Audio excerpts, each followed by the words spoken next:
The heroes of last year's Kentucky Derby. The trainer was Las Barrera, trainer of Affirmed, who won the Derby and went on to win the Triple Crown. And of course the jockey was Stevie Cawthon. Well, since then, Las Barrera has undergone open heart surgery. Recently said, "I wear the Triple Crown on my chest, 32 stitches of it." All the best to him.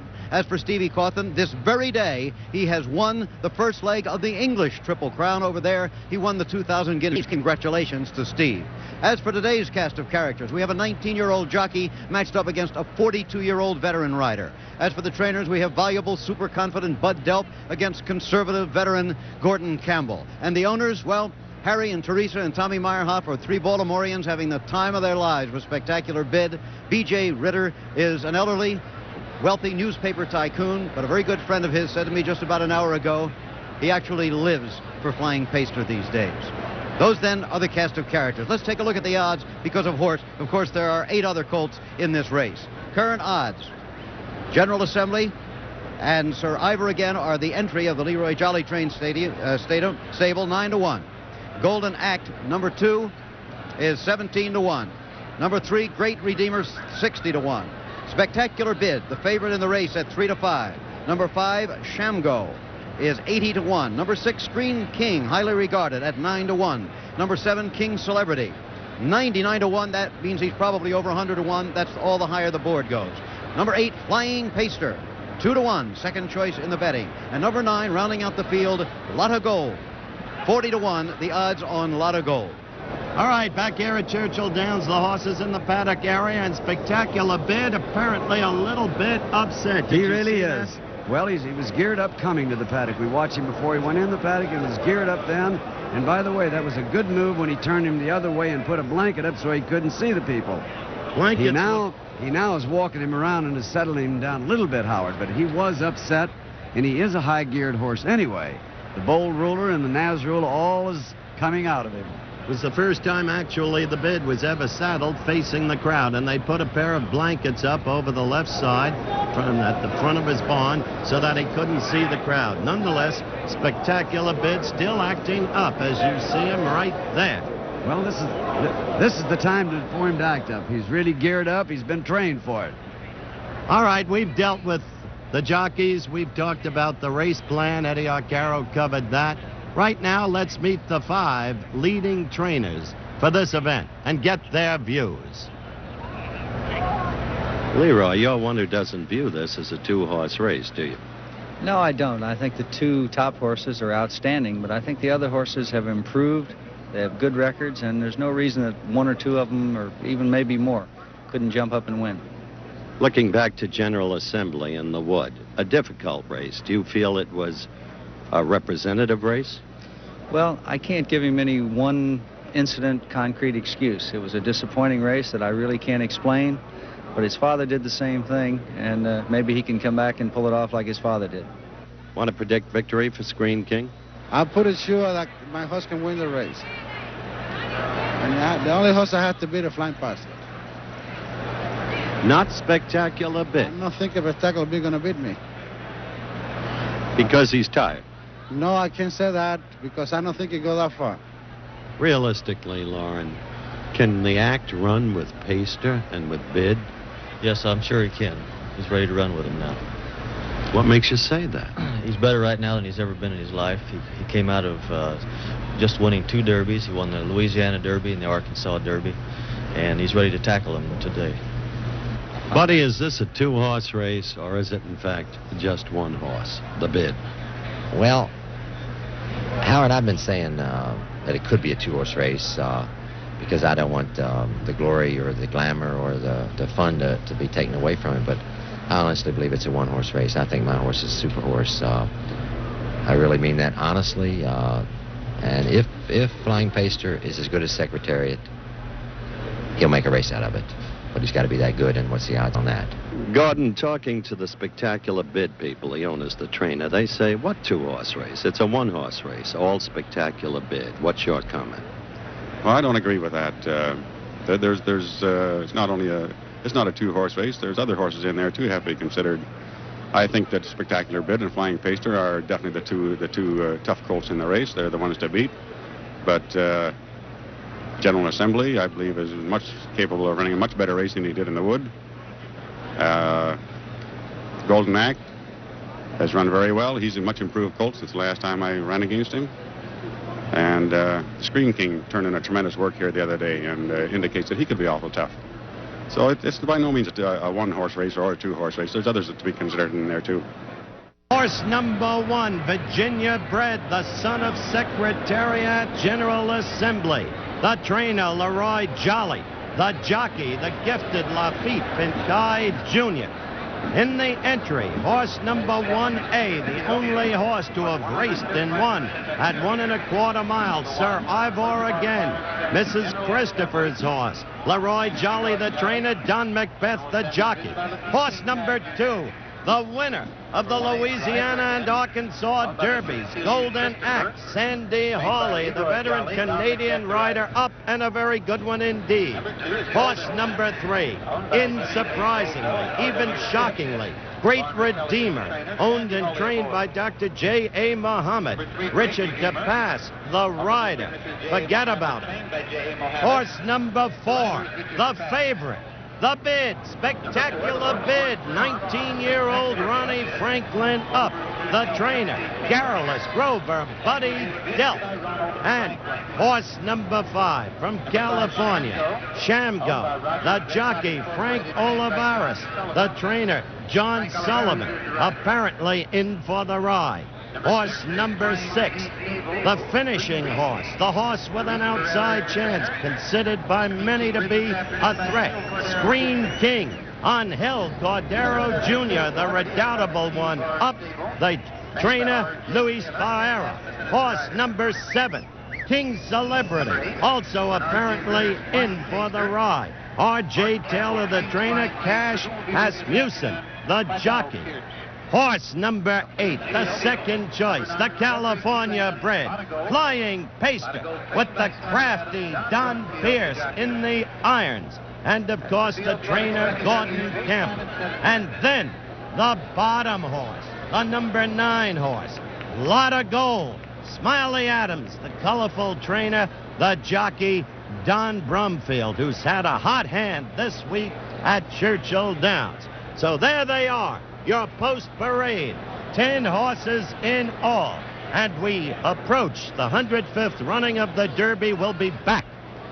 Current odds showing at 3 to 5. Spectacular bid, only one area of controversy, the young jockey, Ronnie Franklin. Now, what about Ronnie Franklin? Let's get some of his thinking at this particular moment. So much talk about Pierce's experience aboard the Paster vis-a-vis your inexperience. Are you concerned about that? Well, no. I got just as much experience on bid as he's got on Flying Paster. And, well, it's going to be a horse race, and I think bid's just going to draw away like he usually does. You expect at the start to bust right out there, be in first place at the first turn? Well, it really doesn't have to be in first place. I could be laying second or third, but I'm going to send him on away from that gate as quick and as fast as I can and set my position. And it's a long way for you to get that position. Mile and a quarter is a pretty long race. Ronnie Franklin understands the length of that stretch, doesn't he, Eddie Arcaro? But in the meantime, Ronnie Franklin, as he gets ready to bring his horse, Spectacular Bid, up to the starting gate, is also intimately aware of a fellow named Don Pierce. Often called by Willie Shoemaker the toughest guy I've ever ridden against, Pierce knows his business and then some.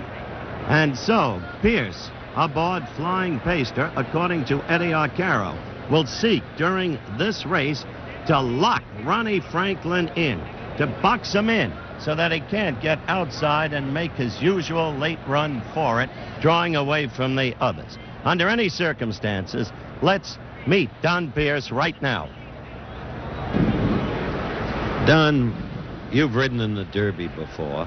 What will your feelings be this time as you go into the starting gate? Well, Howard, I feel like I've really got a tremendous chance to win the Derby. And before that, when I rode the Derby, I was on a rank outsider each time, and This is the first time I've come in with a horse that can really run, and he's a good horse, and I think he's got a tremendous chance.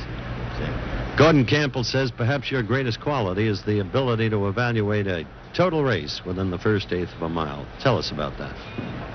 Well, that's very nice of him to say, but I've made a lot of mistakes doing that too, you know. So I'm sure that by the time we go a little ways out of the gate that I'll know whether to go on or ease back or whatever, and we just have to play it by ear. So you've heard from Don Pierce, you've heard from Ronnie Franklin, you've heard from Angel Cordero Jr. Perhaps significantly, only time will tell, Eddie Arcaro has predicted that Pierce will seek to lock Franklin in, box him out so he never gets to make his usual move in the race. Howard? Right now. Howard and Eddie? Yes, I just thought it might be appropriate for those who might have just joined us to point out, although this is a Cuppy racetrack, it is classified today as fast. And I talked to the track superintendent about an hour ago. He said despite the torrential rains of yesterday, it's as fast as Churchill Downs gets. Well, that backs up what Lynn Stone, the president of Churchill Downs, says, Jimmy. He says that this track is at its fastest when it's drying out. And as we've noted, there have been 2 days of incessant rain. As you see the horses now going into the starting gate. Rain, track dried out, conditions excellent. And so, as the horses continue to go in, there goes the bid.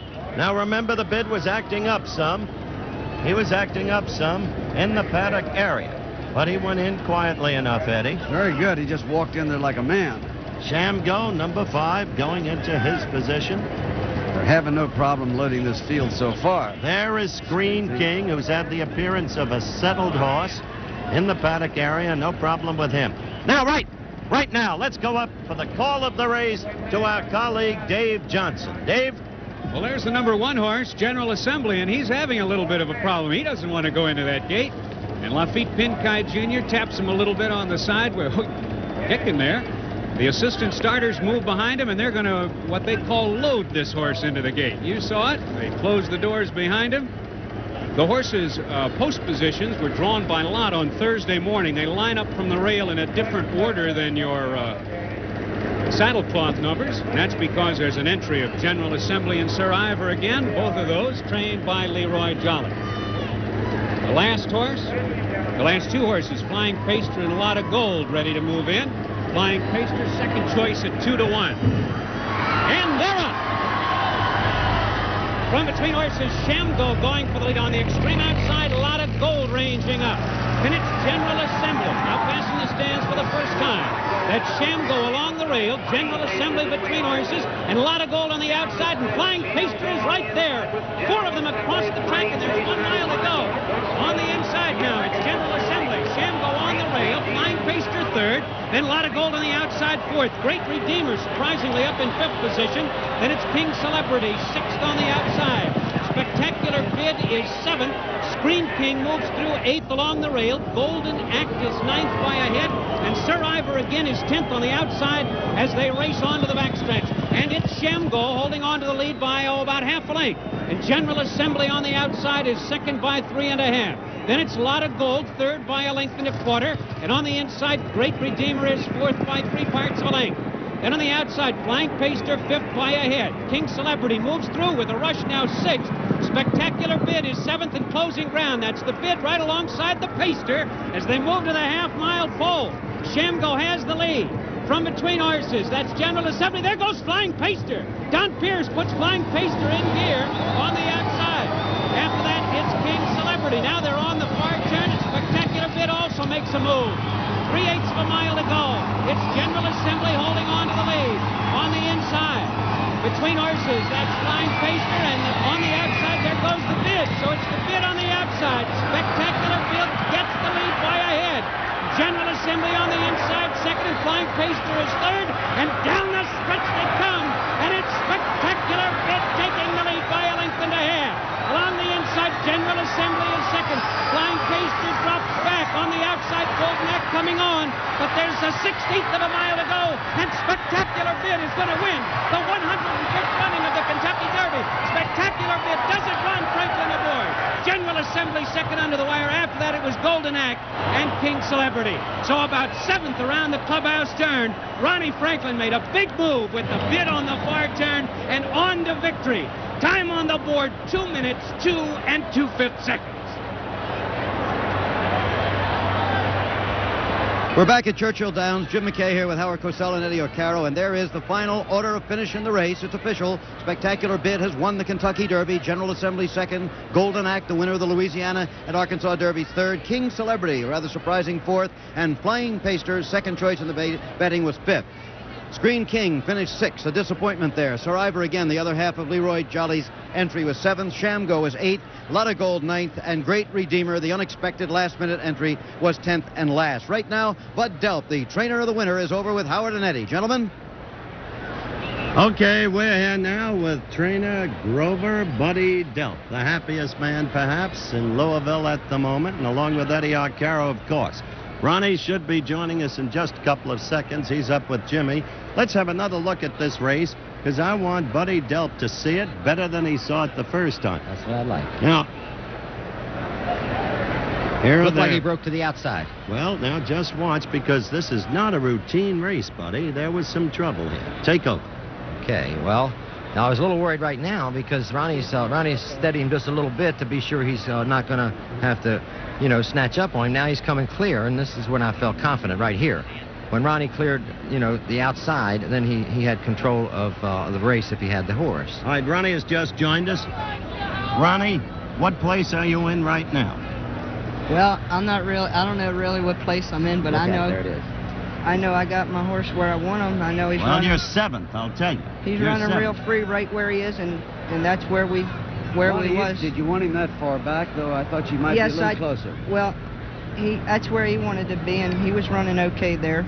And I knew that he just had his feet under him real good, so I kind of let him do what he wanted to do the first part.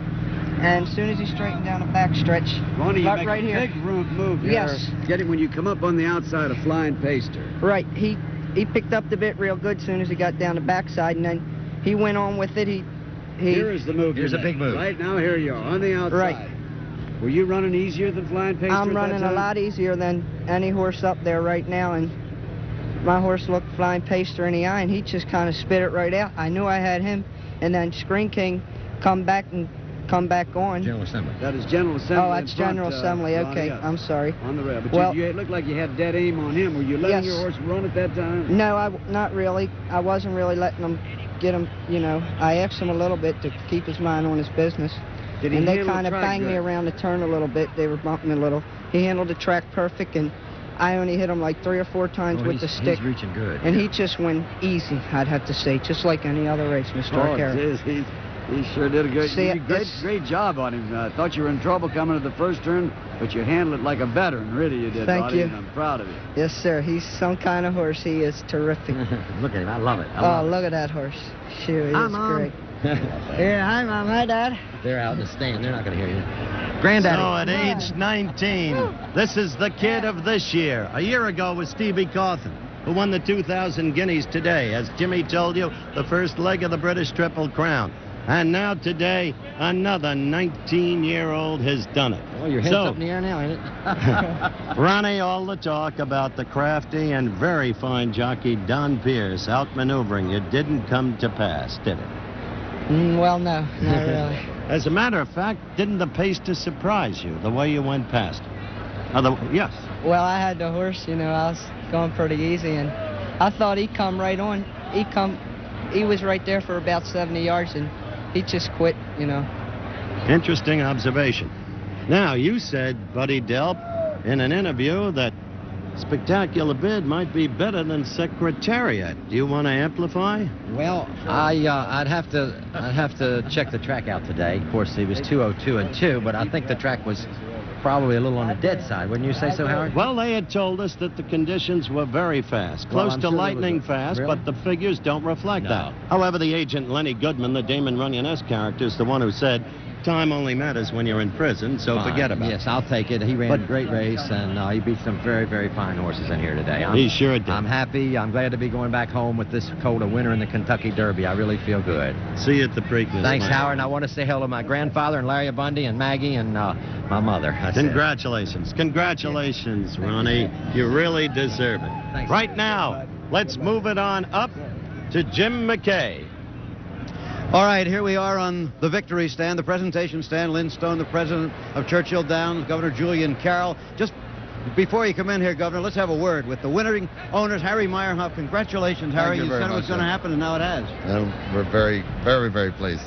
And here is Teresa Meyerhoff. You came up here and you said, I can't believe it. You believed it ahead of time. Why not now? Well, there's always a chance of something happening, and we knew we had the best horse, and I think he certainly proved it today. And there's Tommy Meyerhoff, 26 years old yesterday. Congratulations to you. He almost got kicked by his own horse down here in the winner's circle.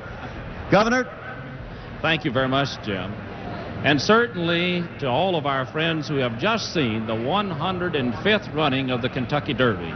Indeed, we want to give our personal congratulations to Spectacular Bid and to Mr. Meyerhoff and certainly to Buddy Delp and to Ronald Franklin. Indeed, it was a great race, and I know all of our friends, both on television, Jim, and around the world, have enjoyed the great running of the Kentucky Derby. It's my pleasure now to present to Mr. Meyerhoff this beautiful trophy, Mr. Meyerhoff. Isn't that gorgeous? It certainly is. God, that's beautiful. Yeah. Thank you. Couldn't be prettier. It's a spectacular trophy there. On the Baltimore homeland and the Preakness, huh? Jim, we have also this trophy for the jockey, and have an additional one for Buddy Delp, the trainer, and additionally for the breeders. Okay, that's just fine. And here is Lynn Stone, the president of Churchill Downs. Lynn, congratulations again on a marvelously run Derby day. Well, thank you very much, Jim. Obviously, the weatherman cooperated. We want to express our welcome to everyone here, congratulate the winners, and hope that everyone has a good time. Okay, thanks to you. Thanks to Governor Carroll. Again, congratulations to Harry and Teresa and Tommy Meyerhoff, who believed all the way to